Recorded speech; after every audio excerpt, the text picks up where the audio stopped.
SV Chaturvedi ji Delhi से। राधे राधे। राधे राधे महाराज जी।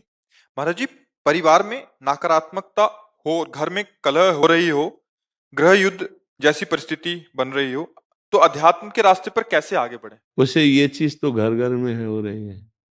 मतलब आप या किसी एक घर की ये बात नहीं कर रहे, आप ये सार्वभौम बात कर रहे हैं। क्योंकि जब तक शास्त्र का स्वाध्याय नहीं है और आचरण सद नहीं है, नाम जप नहीं है, दूसरों के प्रति श्रद्धा नहीं है, तो हर घर में कलह है।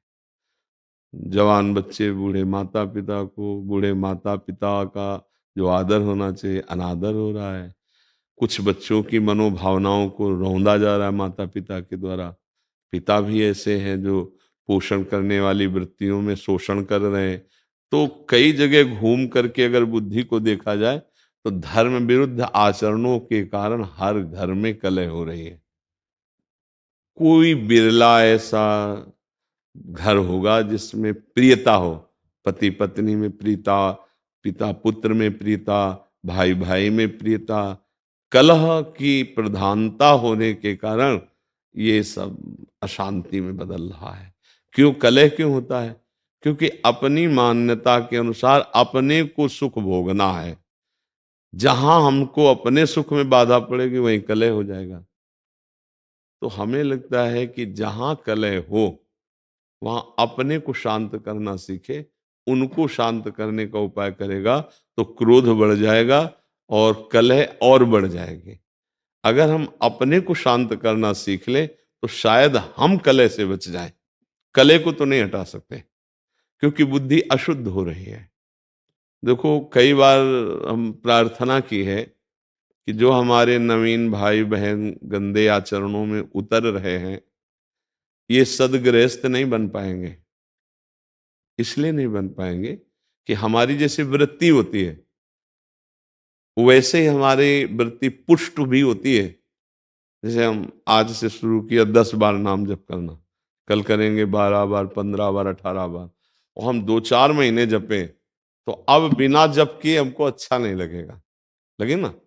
ऐसे हमने आज बॉयफ्रेंड बनाया, फिर उसको बॉयफ्रेंड बनाया, फिर उसको बनाया, या गर्लफ्रेंड बनाया, ब्रेकअप किया, ऐसा ऐसा।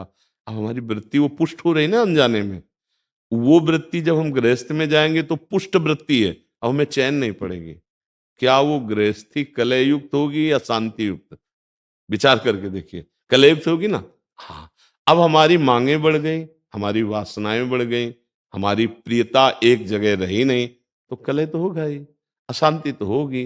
अब नए बच्चे हैं, अब उनको अर्थ चाहिए, पिता की इतनी सामर्थ्य नहीं है, फिर वो गलत मार्गों में उतर जाएंगे क्योंकि उनको नशा चाहिए, उनको व्यभिचार चाहिए, उनको ये दिखाना है कि हम तुमसे कम नहीं हैं, हम भी किसी। बस ये सब जो बाहरी मान्यताएं हैं ये हर घर में कलह हो रही।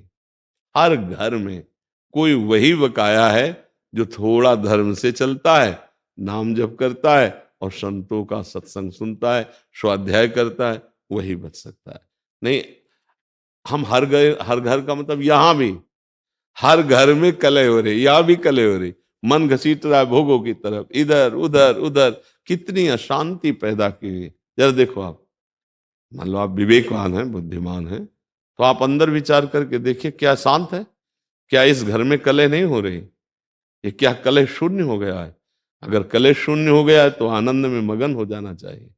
कलह शून्य का मतलब न सोचति न कांक्षति, समाः सर्वेषु भूतेषु मद भक्तिम लभते पराम।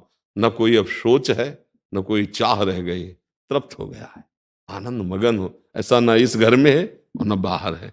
जब तक धर्म से नहीं चला जाएगा, भगवदाश्रय, नाम जप और शरीर भी पवित्र आचरण वाला, शरीर का बड़ा प्रभाव पड़ता है। देखो अगर हमारा शरीर अपवित्र रहेगा तो हमारी इंद्रियां और मन अपवित्र रहेंगे, इंद्रियां मन अपवित्र रहेंगे